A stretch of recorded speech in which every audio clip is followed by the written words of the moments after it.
Okay, people. So I have with me right now Brian Laws, the director, the writer of Lost Kings. Brian, thank you for giving me your time. Really Of appreciate course. that. Yeah, thank you for having me. Hey, no worries, man. Yeah, I think storytelling as a whole is always an interesting thing. And when you see a full length movie, you're just like, man, how did they do that? And you know what I mean? Like we got all that story in 2 hours. That's great, right? Mhm. You had 16 minutes. Yeah, a little shorter. 16 minutes to tell this nuanced story. And there's not really a definitive beginning or end, but Mhm. everything really hits home, Mm. right? Well, thank Where you. the fuck did this story come from, Brian? I mean, that's the Well, first question, right? it's a great question. Yeah, I mean, it's funny you bring up the longer story. That's actually true for me as well. There's a longer feature story that this actually started with, um, that I wrote and was developing. And so when I got to a point with the script where I felt like it was really strong, I felt like a natural next step would be, let's make a short version. Let's kind of pull a little bit from the world. And then with that short version that I can do really well, take that around to kind of get the feature version up and moving. So it Uh, actually was kind of devolved from a larger story. So. okay, interesting. And the topic itself, right? Hmm. Because I think, like, a lot of times we hear about people in need, but it goes Hmm. the drug route, right? It Yeah. goes to drug or the petty crime route, which I mean, Yeah. like, petty crime is, I'd say, it's an element of the film, but it's not Hmm. really the film. You know Yeah. what I mean? But you No. went, No. yeah, you went this food poverty route, which I Hmm. think is definitely something that is big right now. You know, Yeah. we heard during lockdown a lot of people, food banks just, Hmm. you know, overthrown with the amount of people trying to get food, which I Hmm. think shocks so many people. It's just like, whoa, whoa, whoa, whoa. I didn't realize it was like that here. You know what I mean? Yeah. You hear about those places where there's a lot of, but here, you know what I mean? Yeah. So this film really seems to be popping at the right time to get into the mindset of people. But where for you did this come from, and what was the importance of telling this story for you? That's a great question. I mean, in reality, I think it's an issue I've been aware of in my own city, and I've seen it. Like you said, it doesn't feel like something that's maybe in our own neighborhoods. But for me, I really wanted to tell a story that explored.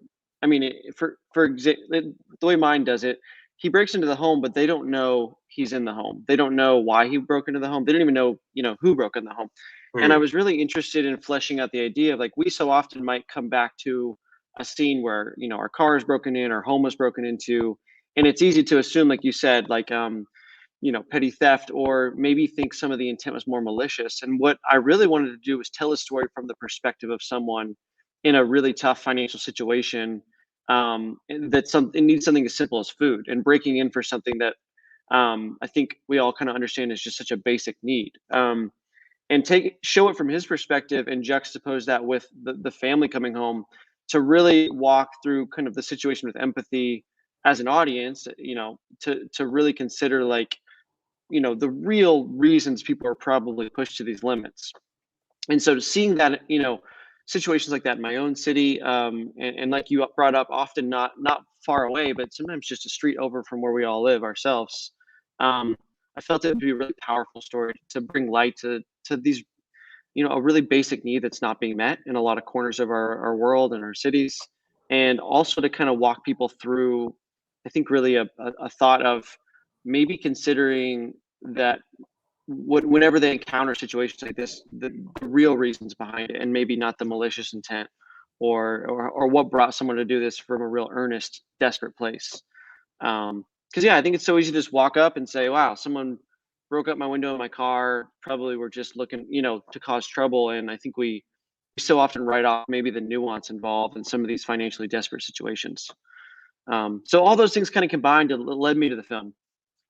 Okay, because I do think, yeah, as you're watching it, and this is a thing, right? When I talked about Mhm. the film um earlier, because I just watched it earlier today, because Mm, I wanted it to be fresh in the mind. So I always try and watch something the day I'm doing these things, right? mm, And it's weird because there's not a whole heap of dialogue, but there was yeah, certain moments where I'm just like, for me, I'm talking, I'm like, yo, and it was this moment, and it just seemed there was this shame, this remorse, there's this all this mhm, flashes at you. And yeah, you mean like it's one of those things, because I hate those things where people, watch something and be like, well, obviously the director was saying this with the film, and you're just like, yeah, no, I heard a Q&A. That's not what they were saying. You mhm, self-righteous son of a bitch. But yeah, so I'm looking at this stuff, and right, so there just seemed that desperation at the beginning, and mhm, like he really didn't want to do these things, like, and you felt mhm, this is the first time he's had to go this route, you know what I yeah, mean, because he fumbled the shop. I want to say yeah, someone needs to take him aside and be like, yo, don't do it like that, man. Like, yeah, don't walk in with your bag on your shoulder, like, come yeah, yeah. on. Yeah. Yeah, I mean, my actor was so incredible. Dash just, like all the things you're bringing up, I think he worked, really hard on his character before we were even on set. And then once I was there with him, there was a lot of conversations of, how to bring in that novice innocence of the situation. Because I feel like there'd be so also adds so much to coloring the picture of what's happening. Like, Mm, once again, the family comes home, they probably don't assume a boy broke in. They probably assume it's maybe an adult. yeah. Um, and so, yeah, I'm so glad you picked up on that because that was, tremendously important to me for him to get that right. And also on the scripting, I really didn't want to overwrite it, which you brought up. There's not much dialogue, and that's very intentional because I felt like the situation alone and the images alone would speak enough and strongly for itself. And in fact, I think it would speak stronger because we're just watching him process on his face and not trying to really tell the audience with dialogue what we're saying. I think it really Mm. led to a really powerful film because I had the right actors pulled off, So they were incredible. Oh, the perform because I always say, right, a great story is one thing. Hmm. But that you then have to put it on the screen, right? So there's Hmm. the direction, the cinematography, the sound, and right. Hmm. I appreciate. Yeah, didn't throw us the motherfucking mood music. Like, Yeah, feel sad here. Suspenseful moment. You didn't give us yeah. that. I appreciate that, Brian. Thank I'm you. glad it worked. Well, and I also thought it would make you feel more tense, because silence is actually, a quiet place, right? That's a good Yeah. example of a movie that I feel Oh, like they that's just such a great film. just give you the natural sound, and it's super tense. And I felt like that just made more sense for our film too. Um, Or no, when I watch films like this, and mhm, you're just like, and someone's trying to hide and all of that, I'm like, mhm. put your hand over your mouth. They can hear you breathe. She can hear you breathe. Yeah, Calm it down. And it just yeah. makes you feel so freaking anxious. Yeah, oh, I know, that was kind of the goal too, was like, you wanted to feel his anxiety.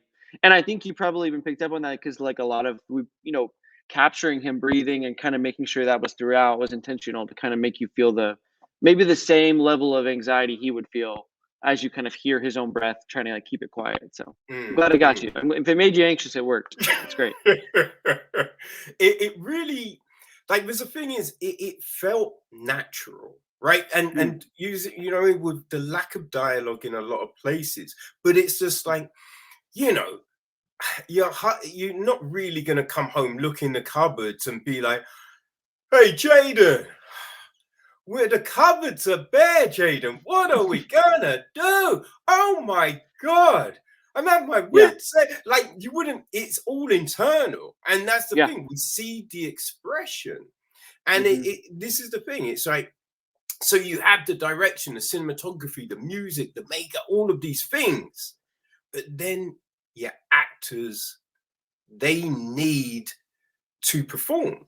And with Hmm. something like this, with something so concise, Hmm.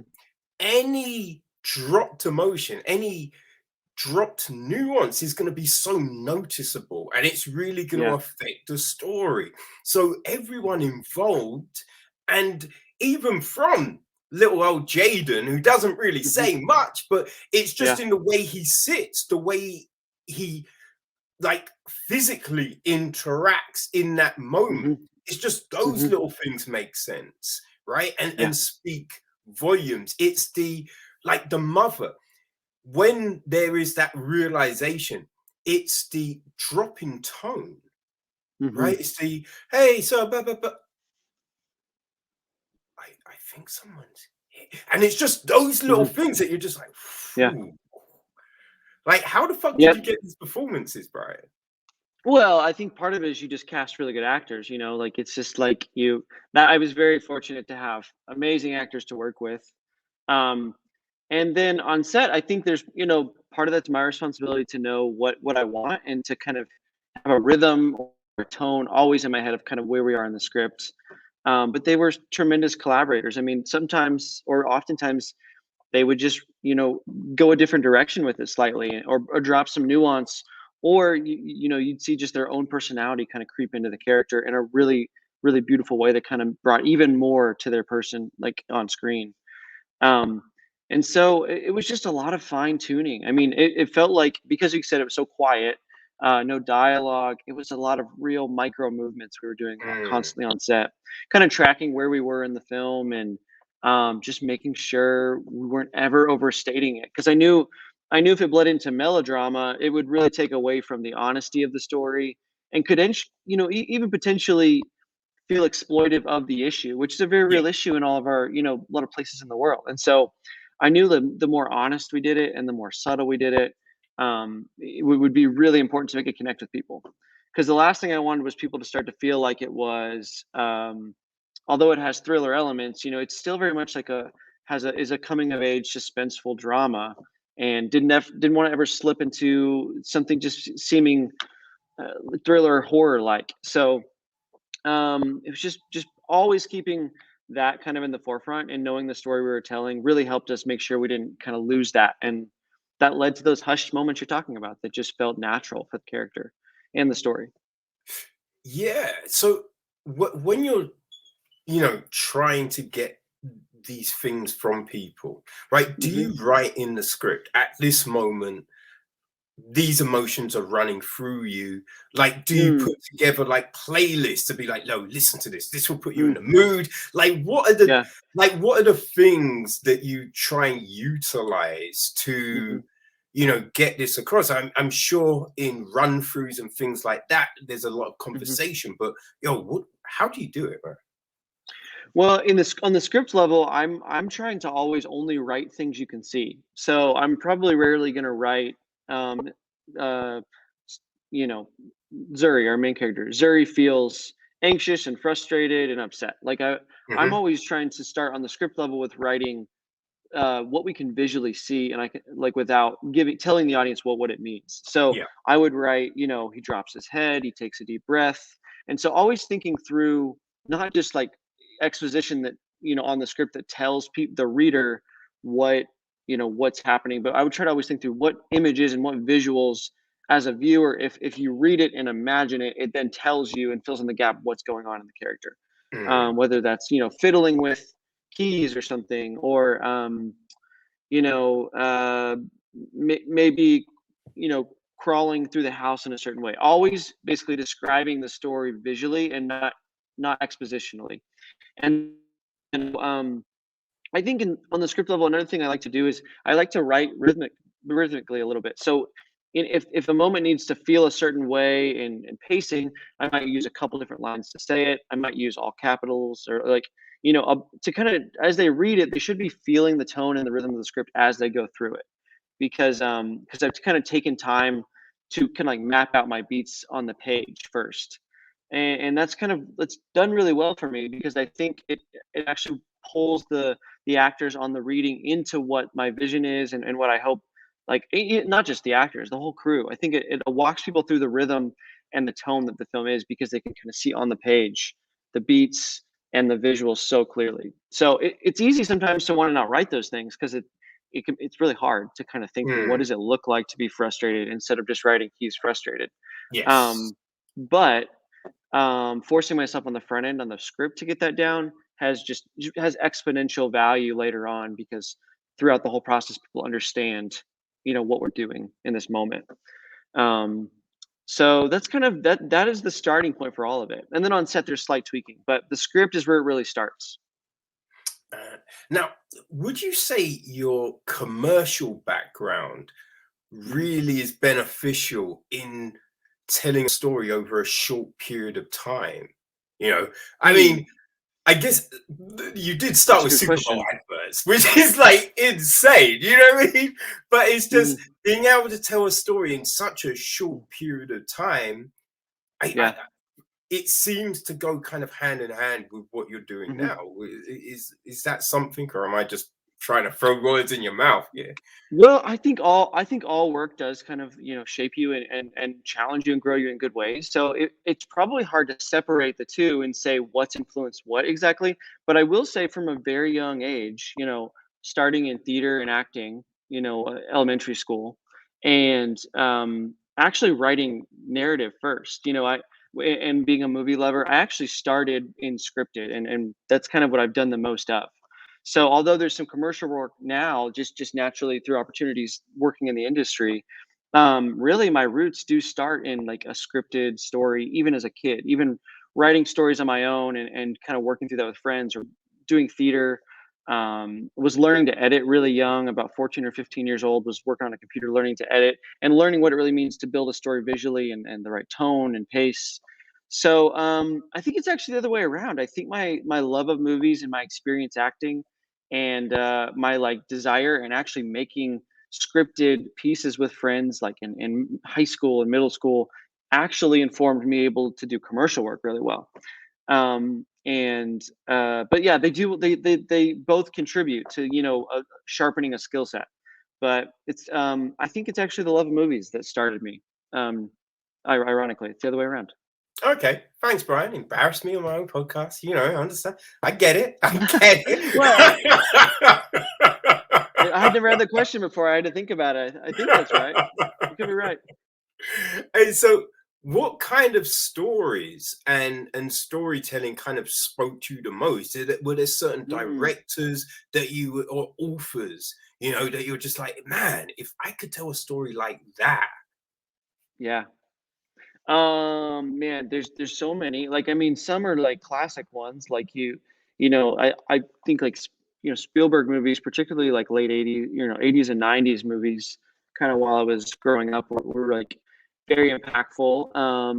But then two movies that really stuck with me in high school were Dead Poet Society and Good Will Hunting. Were like really important movies for me, and really emotionally connected with them in a lot of ways. And I think probably in high school that was like where I really started to think like if I could do a movie like that could have an Mm, emotional connection with someone in the same way that I had with these movies myself, that would be such a dream. So over the years, there's different directors like I said Spielberg already, but then there's like newer directors like Destin who did the new Marvel ha- movie, but he's yeah, yeah. did done a lot before that. I've always been a huge fan of him since his short film work in gosh 13, 14 years ago when I first saw it. And I think Taika Waititi is amazing. Mm, I watch people like Wes Anderson are so fun to watch because it's nothing like I make. But I think at the end of the day, it's the emotional connection. So I'll see directors that do things completely differently than me. Stylistically, it doesn't even like look like what I do. But the fact that they can grip me as an audience member and like emotionally really walk me through a really well told story always inspires me and kind of like almost sends me straight to my computer to like start writing a new story because I have a sense of gratitude, and I think a lot of people do is like when someone really tells you a great compelling story and you're just gripped by it. It's like a gift, and it just it can be one of the most wonderful things. And so, many directors have done it along the way, but more than one particular director, it's just those movies that emotionally connect with my heart that really make me want to go do the same. So there's been so many. I can keep rattling through them. I think Whiplash is incredible. Grips you the whole time. So many movies, but um, yeah, it's a lifetime of movies that have really inspired me. nice, nice. And are there stories, that when you see them being told, you're like, Mhm. I've never thought about doing that. And so you see these different skills and nuances, and you'd be like, I need to try and adapt that. I need to try and work that into Mhm. what I do. Or, if I could have a conversation with that person to see how they are able to get those performances, or Mm. what they do with the camera to get those shots. Yeah. So are you asking where I would go for those typically? Where I, like, find Like, that stuff? Eh, I mean, do you kind of want to have like, does seeing stuff want you to have those conversations or seek out Oh, those yes. skills kind of thing, you know? Absolutely. I mean, the DGA has a podcast where they interview directors that I love to listen to. I'm always on YouTube looking for, interviews with directors to learn about their process. I'm quite fascinated with it. The more I connect with the movie or story, the more I typically want to read about it or learn about their Mm, process. But yeah, I would say, um, yeah, always trying to learn. I mean, anything I can find from a favorite director, I'm kind of devouring it because I think there's so much you can learn from other people, and there's these guys that do these men and women who do these amazing films, that are, way beyond what I've even had a chance to do. And so often I'm fascinated with, like, how do you manage? I've done some smaller independent work, but how do you manage a budget in a production that's, 500 people on the crew, which just to me baffles me.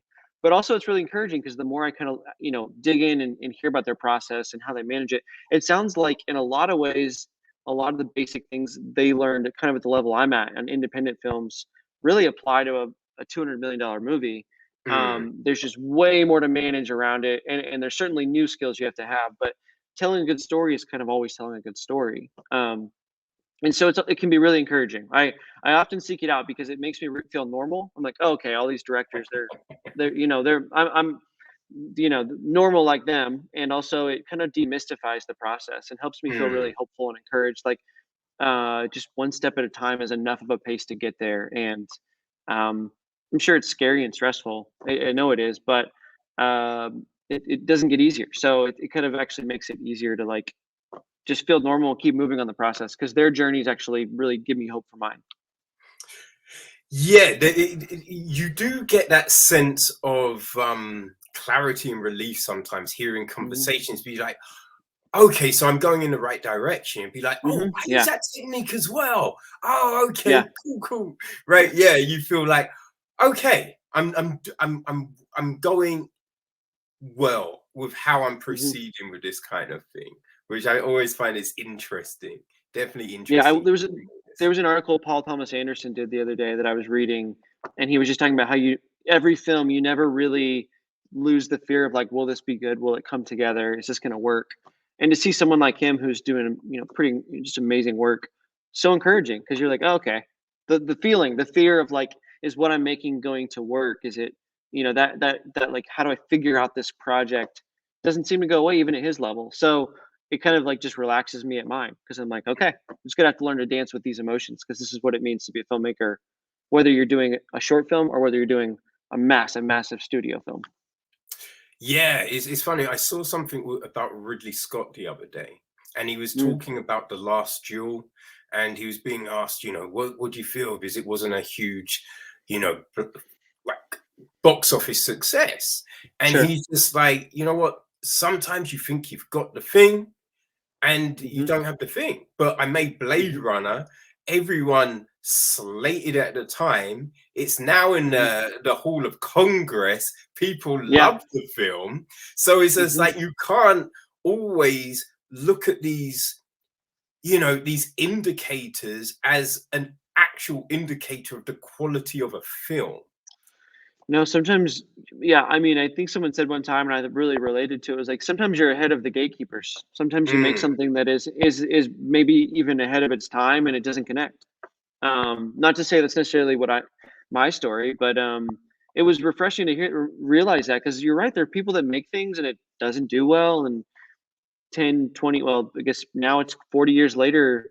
It's in the Library of Congress, like you said. I think there's things that just like they're maybe innovative or they're different and they take time to yeah. catch on. And I think it's good to kind of shut down that part of your brain that worries: is this relevant? Is it is it the right thing to make? I think it's much more powerful to say, is this the story I feel like is inside me that I'm trying to tell? Am I being honest to the story, to the characters, and just letting that be your job? And I think in the end, the best of the stuff will rise to the top, even if it takes a little while to find its journey.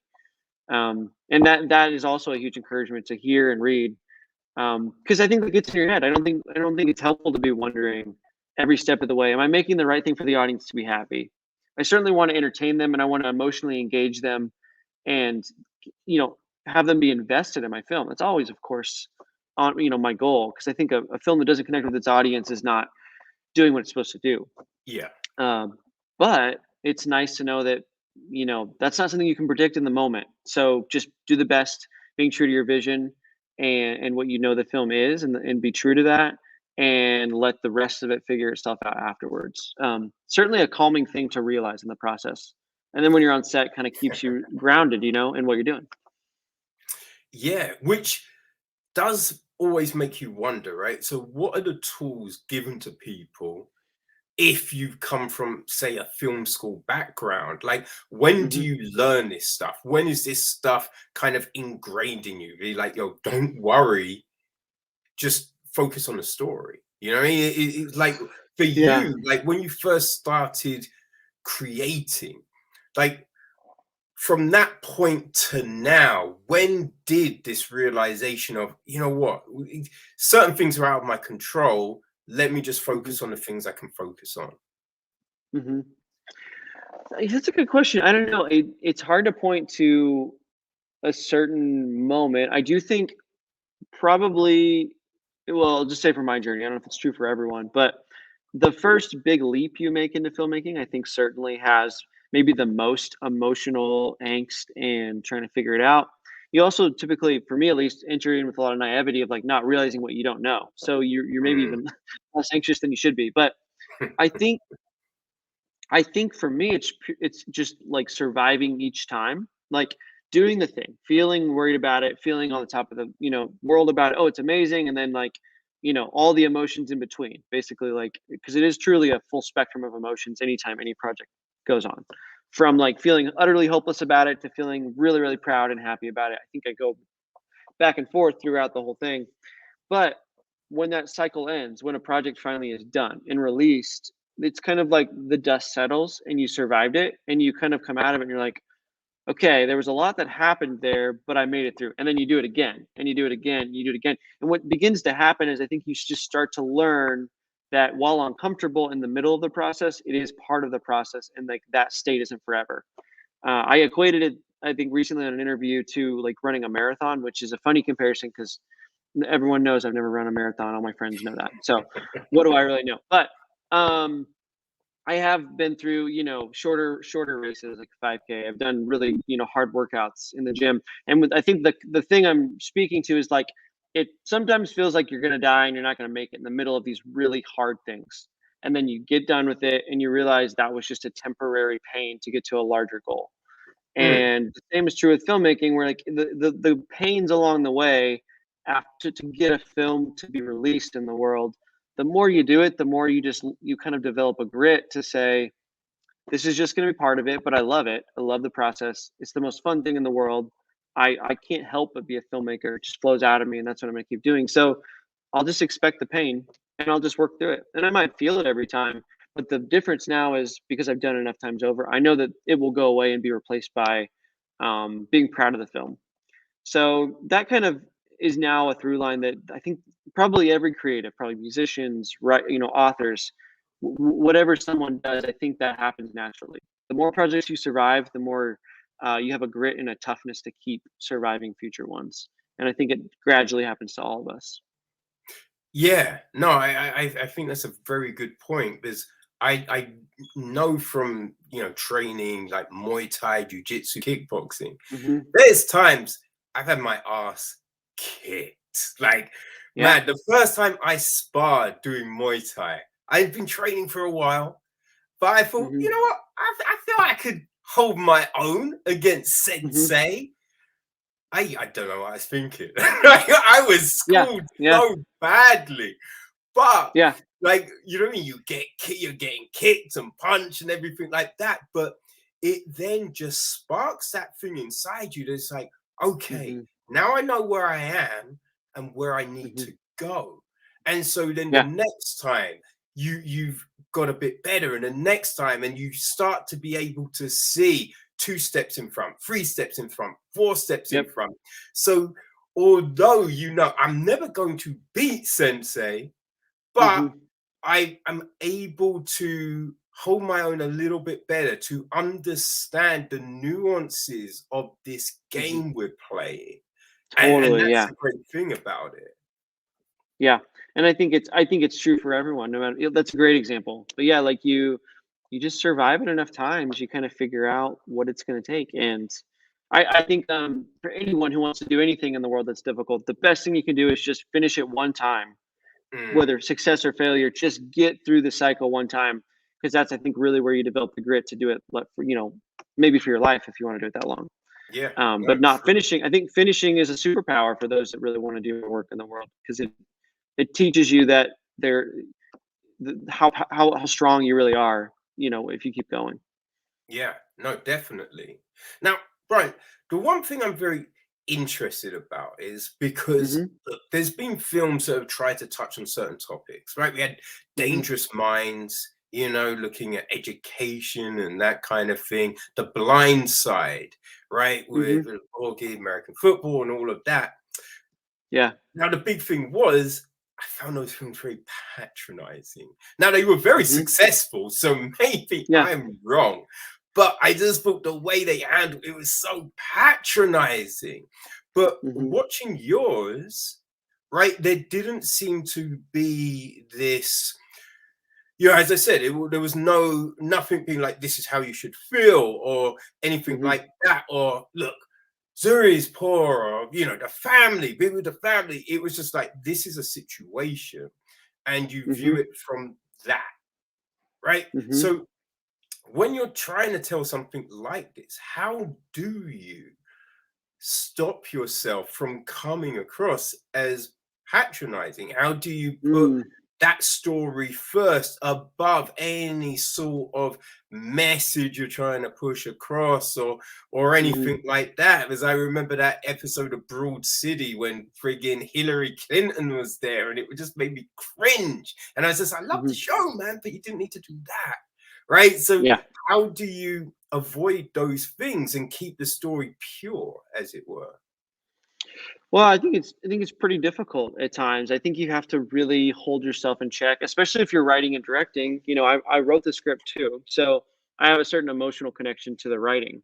But when it's time to take off the writing hat and put on the directing hat, I think it's um it's a matter of really carefully just walking that tightrope of like the right kind of way you're trying to do it. I think it does help me to imagine. You came up with a couple examples. It helps me to imagine, beforehand movies that didn't really connect with me, and or maybe they connect with me, but like you said, maybe they feel patronizing or uh, maybe just a little melodramatic, like a little bit, Mm, hyped up to basically like I'm gonna entertain you with this difficult situation. And I can think of those examples in my head, and I can also think of films that did a really good job of not doing that. And I think for me, it comes back to knowing those films that really inspired me and the way they did it, even if topically they're a little different. Their level of nuance and honesty to a topic, and the way they dignified their characters in telling it. I think to those to kind of remember what I hope to create. And I don't know if I'm consciously on set thinking about that, but I certainly in the pre-production and talking to my team and talking to the actors, maybe not the actors as much. I try to not, I don't. I certainly want to let them explore the characters on their own. But like with my director of photography is amazing, or producer, talking about other films that I feel like really succeeded at it to kind of get us all on the same page of what movie we are going to make. And yeah. sometimes on set, I can think of times where it starts to go out of that realm, and I have to just say, "We're not actually. Let's not do that. Let's pull it back and let's do it this way." And sometimes people. I think I can think of times people are happy with the take, or it seemed fine in the moment, but in my internal kind of um, not clock, but my internal assessment was like, "Oh, this is just a little outside of what we're doing." And Mm, I think you have to just every shot, every beat, every line, you have to constantly be like thinking back to what you're telling and not evaluating the um, the moment or the line or whatever it is, not evaluating the moment on just the merit of like, was that good or bad? Because there's plenty of great moments or great performances. But you have to say, is this, was that moment great and right for the film we're telling? Not just, is this moment great? And I think that's just kind of the role I'm constantly in and the one I have to kind of keep checking. And that's the moments where my intuition, I have to really listen to it and speak up when it says, hey, that was great. People liked that. It kind of even felt good and was fun to capture that on camera, but that's like that leaves where we are. And so it's almost like tone is a hard thing to explain. Tone is this abstract feel. It's basically a feeling I have how the film is supposed to feel. And I have to like, it's kind of my job as the director to always be in charge of making sure we don't leave that tone and that feeling. Um, so I can maintain what we're doing. Um, it sounds, maybe that's too abstract of an answer, but at the very basic point, it's basically like every single moment I just have to check myself and make sure we're still kind of on track with where we're going. Yeah. Um, No, that's kind of that me. works. Yeah. Yeah. Yeah. No, I feel you yeah, put that across very well. Yeah, I think Yeah. people can understand what you're saying there. Um, And then in editing too, you shape that. That's a whole new phase where putting it together, you make sure you keep it as well. hmm. So how long was the shoot for this? Mm. How long was that whole overall process? The shoot 3 days on set. Okay. Pre-production was, it was kind of spread out because I think I wrote the film. I'd written the feature, the year before, and I adapted the feature into this short film version we're talking, people have seen now in January before we filmed, and then about 5 or 6 months later, we were on set filming it. So the writing process, the casting process, and assembling the right crew, some of the key crew players, took a little bit of time. But 3 days on set, and then the editing window was actually very quickly because we wanted to hit some festival deadlines. We wanted to release it, and so editing went pretty fast. But then COVID hit, so there was even kind of a weird period of figuring out where it was going to go. So not that's kind of the general timeline of it. With COVID thrown in the mix, that seems to be setting everyone back. But Hmm. yeah, it went pretty quickly, honestly. There were full days on set. Okay. Yeah, no, that's pretty impressive. And what about the casting? How was Hmm. that process? Because it's just, yeah, being able to find this just great cast of people Hmm. that really just sold every single moment, right? Like, Hmm. yeah, was it like, man, you hit these people straight out the gate, or you went through a lot of people? How did it all come together?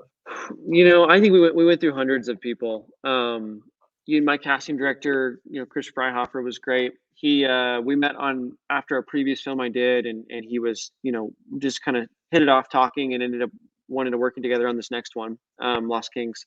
And yeah, he went through even more than I actually looked through. I looked through a lot of auditions with him, but he went out and searching, and really sat with the script and kind of figured out. I talked to him about the film I wanted to make and kind of how I pictured some of the characters.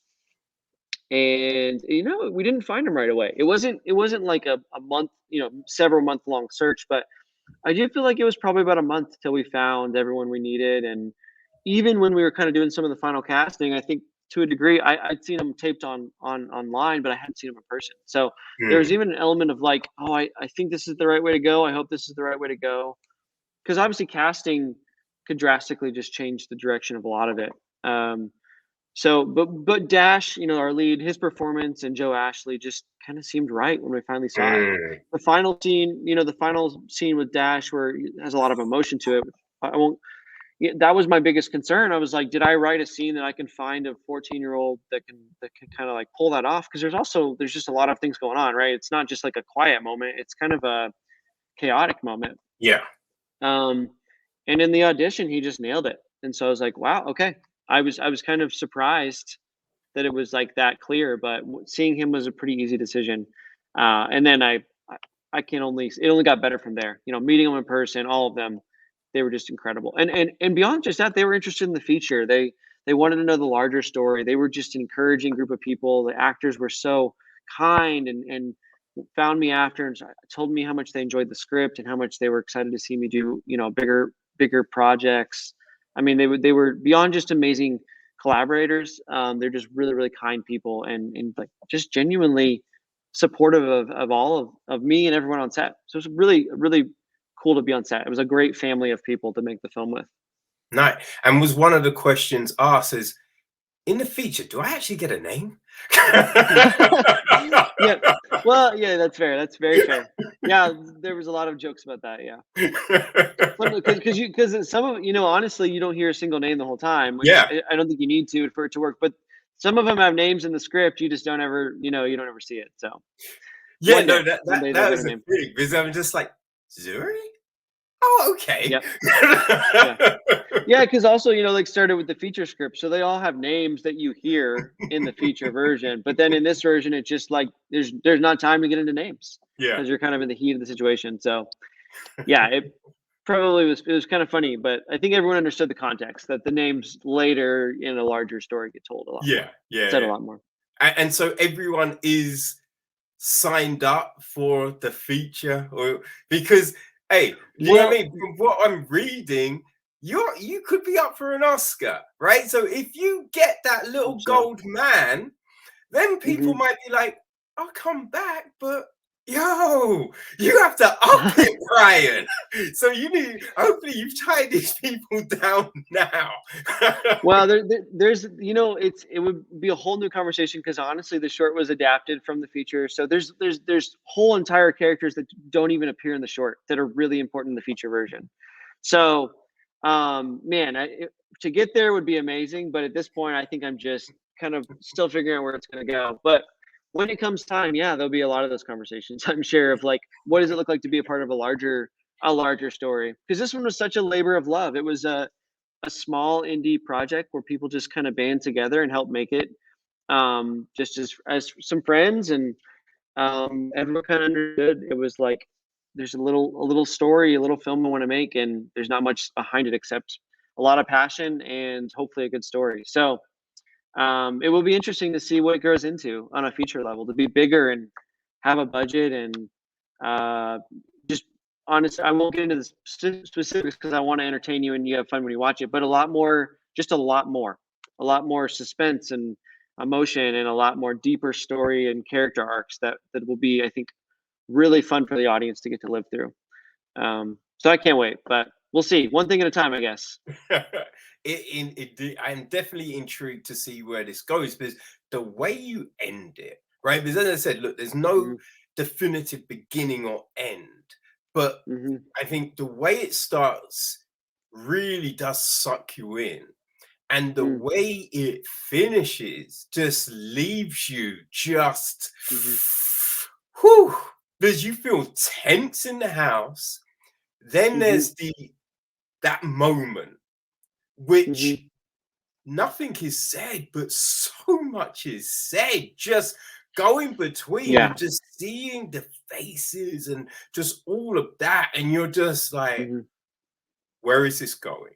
Like, where the Yeah. fuck is this going? And then it goes Hmm. in the way you kind of want it to go. But Hmm. it's like you don't want to condone a thing. But the But fact it's kind that of awkward, right? Yeah. yeah, but the fact that he goes to the kitchen, right? I think that's the Hmm. big thing. I think if he's going taking PlayStations, you'd be like, ah, piece of shit, man. But that didn't happen, right? There was Hmm. the looking at the ring and stuff, but you kind of felt that Yeah. that's more curiosity than anything. Yeah. And That so, was the intent for sure. yeah, so you have that moment Hmm. and then when you get that and you see him at the end, and again, all the, again, I was just like, oh, I kind of see this regret, this shame, this like, I Hmm. can't be in this situation again. And, Hmm. and it just from that, and it was just like, oh my days, like where the fuck Hmm. does he go now? Right. So I mean, you Yeah. see this and you just be like, yo, what's his journey, man? Where Hmm. does this go? So I think this Hmm. is a great calling card, man. This is a Oh, really thank good you. calling card. Yeah, well, thank you. It's really, really kind of you to say, and I'm glad you just connected with it because, like I said, my own love of movies and connecting with films. I'm glad to be able to make things that other people. I think it's a pretty incredible thing that as a filmmaker to have an emotion and a story and like make it in the world and almost pass that emotion to someone else is really, really it's still kind of surreal to me that it works that way. And so the fact that you love it and that I get to maybe make a longer version for you to see one day is just so exciting. So thank you for all your kind words. Hey, no worries, man. But where do you go from here? Because yeah, you're doing the festival circuit Hmm. and everything like that. But yeah, Yeah. what is that process to trying to get this into a feature? But then I Hmm. guess you've got other things as well on the back burner that you want to do as well. So Hmm. like, yeah, what's next? Like, where do you go? Hmm. Well, a lot of that depends on, how the race goes. As now that we're in consideration for best live action short, it really depends on what happens next. But I guess I could say, regardless of what happens next, it involves, the next steps are going to be refining the feature and finding the right partners that really want to make the right, the same film that I want to make, which we talked about. Like, I feel like it's kind of my job to shepherd the tone and the feeling of the film, but find people that can Mm, get on board with that and then find the right cast to really do it. I'm lucky I have a lot of the crew, already really kind of pulled together to make this, but there's a lot of new characters I need to cast and explore. And so the immediate next steps are find the right producing partners, maybe even a production company or a studio, and find our right actors that just kind of come to life off the page. And that's probably what we'll be really focusing on in the spring. But like you said, there's other. I One of the best advice I ever heard was, I believe it was Judd Apatow. He did a master class, and I've done several of those. You asked about learning from other directors. I did mm. Ron Howard, David Mamet, Aaron Sorkin. Um, who did I just say? I said someone else. I Spielberg. forget. He hasn't done one yet. I can't wait. Wait when he does one. Ah. Anyway, oh, Judd Apatow did a master class. Oh, yes. And he said just as soon as you finish your script, start another one. Don't don't write a script and wait 5 years trying to get that made. Keep going, keep writing. And I've really taken that advice to heart. Knowing that, like, I just watched a documentary about Kurt Vonnegut yesterday. He was just writing book after book after book. And when he Mm, finally had one that kind of hit and found success, they retroactively went back and there was a lot of material to start publishing. And so I kind of operate the same way, that like I'm at my heart, I'm a storyteller and a filmmaker and have many, many stories I enjoy telling. And for me, I'm best when I'm writing and dreaming those to life. And so Lost Kings is already written and ready to go. And I'm gonna keep writing new stories and keep going and until I find the one that's just ready to kind of bring into the world and actually making. So it's a little bit vague, and some of that, I guess, my answer is kind of it depends. I hopefully next year this time I'm talking to you about how we wrapped the feature and now we're in editing. But it could very well be another story I have that just hits first, and think I'm mm. really open to whatever the next one is, um, knowing that just timing is huge. And so I'll be going with whatever feature film people are ready to make alongside me. So we'll see. I'm not sure. I mean that's smart though, right? Because yeah, I've heard Hmm. similar things. I spoke with the author Luke Smothered earlier in the year, Mm, who's written some. Oh man, if you haven't read a book called The Stone Man, Brian, you need to check that out. mm. It is I need to read it. so good. It's Mm, like following a kind of invasion, but mm. it's not like you've ever seen it done before. So good. But Wow. he that wasn't his first book, right? So he'd written a Mhm, load of stuff. And when the Stone Man blew up, as you said, with Kurt, there was mhm, all this other stuff that was great, but no one had really checked out. And so you were yeah, able to get all these other works, and then he got to, write more stuff. And yeah, it's mhm, about setting yourself up so you're ready for the opportunity. Right. That's mhm, the thing I try and do myself. And yeah, it sounds like you're doing it too. And hey, I can from this, I can't wait to see what you do next, man. I really oh, honestly thank can't. you. And that's not just because you're in front of me. You know what I mean? I honestly really did enjoy this film. I really did. Well, thank you.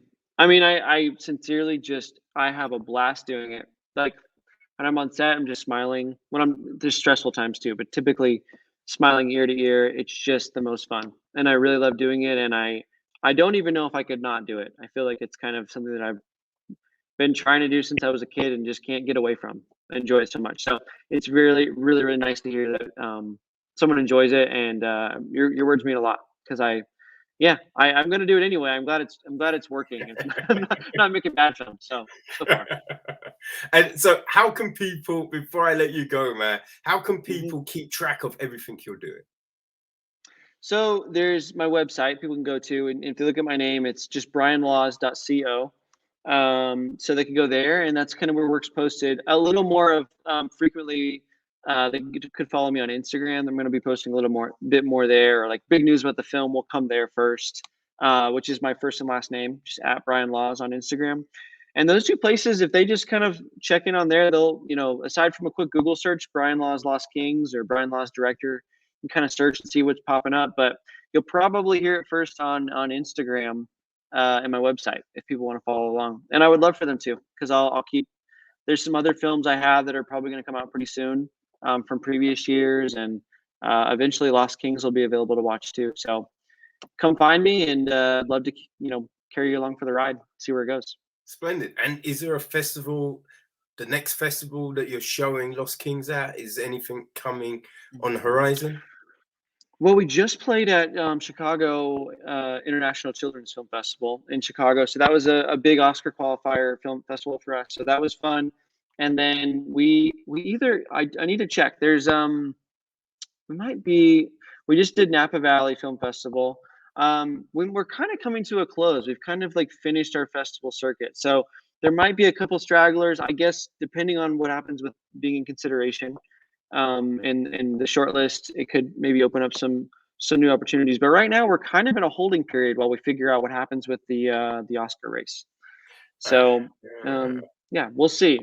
Right now, there's no big ones on the horizon, but that could change if the right opportunities come. So well, Brian, all the success, man. And looks like you've given me a frigging reason to now have to stay up late and watch the goddamn Oscars. I thought I was out and they dragged me back in. that's what we're trying. Yeah.